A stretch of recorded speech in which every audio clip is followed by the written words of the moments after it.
भारत इस समय लॉकडाउन के चौथे चरण में है, आप सब जानते हैं। और ये लॉकडाउन 31 मई को समाप्त हो रहा है और इस बात की पूरी संभावना है कि जल्द ही सरकार कुछ और ज्यादा रियायतों के साथ 5वें लॉकडाउन का ऐलान कर देगी। ऐसा हो सकता है।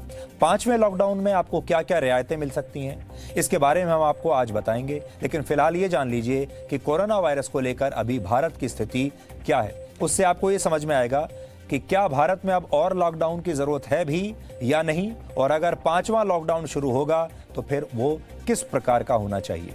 कोरोना वायरस से होने वाली मौतों के मामले में अब भारत चीन से आगे निकल गया है। ये ऐसी रेस है जिसमें हमें हार बहुत खुशी खुशी स्वीकार कर लेनी चाहिए। हमें इस रेस में चीन से नहीं जीतना, दुनिया से नहीं जीतना, हमें इस रेस में सबसे पीछे रहना है।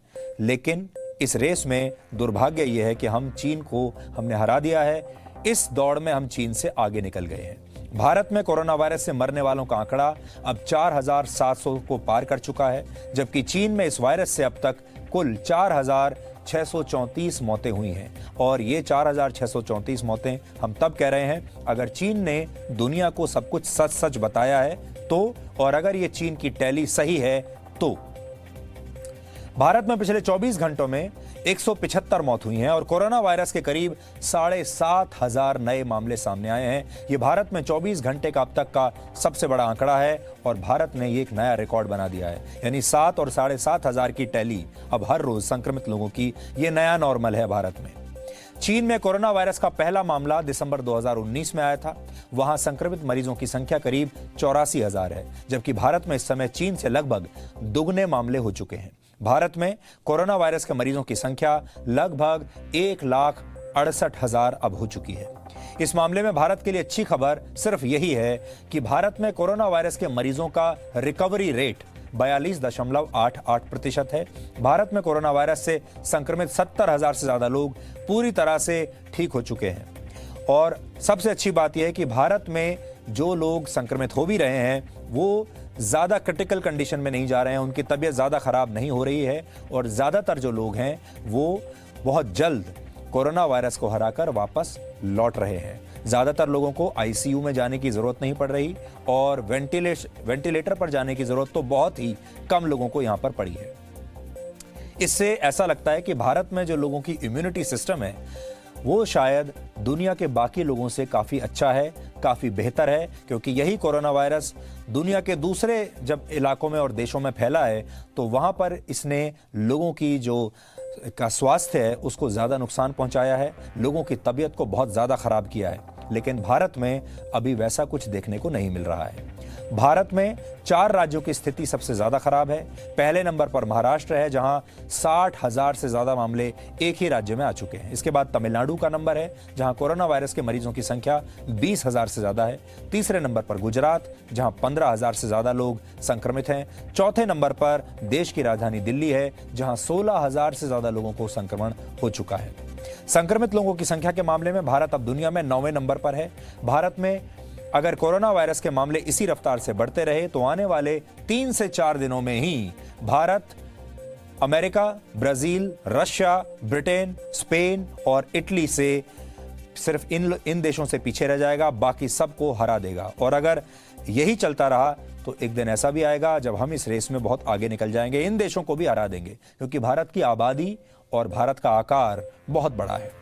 हैरानी की बात यह है कि कल भारत में कोरोना वायरस के नए मामलों का रिकॉर्ड टूटा तो चीन में कल कोरोना वायरस का एक भी नया मामला सामने नहीं आया। अब वैज्ञानिकों और डॉक्टरों में इस बात पर बहस छिड़ी है कि भारत में कोरोना वायरस का पीक कब आएगा। किसी भी संक्रमण का पीक तब आता है जब संक्रमण के मामले उच्चतम स्तर पर पहुंच जाते हैं और इसके बाद संक्रमण की रफ्तार कम होने लगती है और नीचे जाने लगती है। इसको आप अंग्रेजी में कहते हैं फ्लैटनिंग ऑफ द कर्व, जब कर्व फ्लैट हो जाता है। कुछ वैज्ञानिकों का अंदाजा है कि भारत में कोरोना वायरस का पीक जुलाई के महीने में आएगा। इसकी जो पीक है वो जुलाई महीने की शुरुआत में होगी, जबकि विश्व स्वास्थ्य संगठन का मानना है कि भारत में जुलाई के आखिर में कोरोना वायरस के मामले कम होने शुरू होंगे।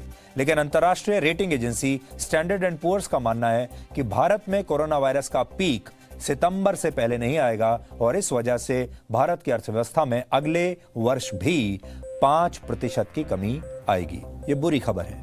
यानी स्वास्थ्य और अर्थव्यवस्था के नजरिए से अभी भारत के लोगों को लंबे संघर्ष के लिए तैयार रहना चाहिए। National institute of mental health and neuro sciences के डॉक्टरों का मानना है कि चौथे लॉकडाउन के बाद एक स्थिति ऐसी आएगी, संक्रमण के मामले और तेजी से बढ़ेंगे और भारत कम्युनिटी ट्रांसमिशन यानी सामुदायिक संक्रमण के दौर में चला जाएगा। इस संस्थान का यह भी आकलन है कि इस साल दिसंबर तक भारत की आधी आबादी कोरोना वायरस से संक्रमित हो चुकी होगी। आपने ठीक सुना, इस साल दिसंबर तक भारत की आधी आबादी कोरोना से संक्रमित हो चुकी होगी। 67 करोड़ भारतीयों को साल के अंत तक कोरोना वायरस का संक्रमण हो चुका होगा। 67 करोड़, सोचिए, और यह शायद दुनिया का सबसे बड़ा आंकड़ा होगा। हालांकि अच्छी बात यह होगी कि इनमें से 90% लोगों को शायद यह पता भी नहीं चलेगा कि उन्हें कोरोना वायरस का संक्रमण हो चुका है, क्योंकि ज्यादातर लोगों में इस वायरस के लक्षण दिखाई ही नहीं देते और सिर्फ 5% लोगों को ही गंभीर स्थिति में अस्पताल में भर्ती कराया जाता है। लेकिन अगर भारत में 67 करोड़ लोगों में से 5% भी गंभीर रूप से बीमार पड़ गए तो यही आंकड़ा 3 करोड़ 35 लाख का होगा। और अगर इन सब लोगों को अस्पतालों में भर्ती कराना पड़ा तो क्या भारत की स्वास्थ्य सुविधाएं इसके लिए तैयार हैं? भारत में कोरोना मरीजों के इलाज के लिए फिलहाल 1,30,000 हॉस्पिटल बेड्स उपलब्ध हैं, सिर्फ 1,30,000। लेकिन आने वाले दिनों में जैसे जैसे गंभीर रूप से बीमार मरीजों की संख्या बढ़ेगी, अस्पतालों के बिस्तर कम पड़ने लगेंगे और कई राज्यों में तो ऐसा होना शुरू भी हो चुका है। अभी आप दिल्ली और मुंबई जैसे अगर जगहों पर चले जाएं तो अभी वहां पर भी कोई बेड अभी उपलब्ध नहीं है। ग्रामीण भारत में तो स्थिति और भी खराब है। मार्च 2019 तक के आंकड़ों के मुताबिक भारत के ग्रामीण इलाकों में सिर्फ 16,613 प्राथमिक स्वास्थ्य केंद्र है। इनमें से सिर्फ 6,733 स्वास्थ्य केंद्र ऐसे हैं जिनका संचालन दिन रात यानी 24 घंटे होता है। इनमें से सिर्फ 12,760 स्वास्थ्य केंद्र ऐसे हैं जहां 4 या उससे ज्यादा बेड्स उपलब्ध हैं। ग्रामीण भारत के सामुदायिक स्वास्थ्य केंद्रों की हालत तो और भी गंभीर है। ग्रामीण भारत में सिर्फ 5,335 सामुदायिक स्वास्थ्य केंद्र हैं। 16 मई तक के आंकड़ों के मुताबिक भारत में कोरोना वायरस के कुल मामलों में ग्रामीण जिलों की हिस्सेदारी अभी 21% है। और अगर इसी आंकड़े को भविष्य का आधार मान लिया जाए तो भविष्य में जिन 3.5 करोड़ लोगों के गंभीर रूप से बीमार होने की आशंका है, उनमें से करीब 70 लाख लोग ग्रामीण भारत से होंगे। इससे आप अंदाजा लगा सकते हैं कि आने वाले दिनों में कैसे ग्रामीण भारत कोरोना वायरस का नया हॉटस्पॉट बन जाएगा और कैसे स्वास्थ्य सुविधाओं का अभाव लाखों लोगों के लिए जानलेवा साबित हो सकता है। क्योंकि आपने ये देखा होगा, बड़ी संख्या में अब जो प्रवासी श्रमिक हैं वो शहरों से गांव की तरफ जा रहे हैं और जैसे जैसे ये गांव पहुंचेंगे, इनमें से बहुत सारे लोग संक्रमित या तो हो जाएंगे या हो चुके होंगे और उसके बाद ये संक्रमण देश के गांवों तक पहुंच जाएगा। गांव में स्वास्थ्य सेवाओं की कमी है, डॉक्टरों की कमी है, हॉस्पिटल में बेड्स उपलब्ध नहीं है, वेंटिलेटर्स नहीं है, इसलिए स्थिति और भी ज्यादा खराब हो सकती है।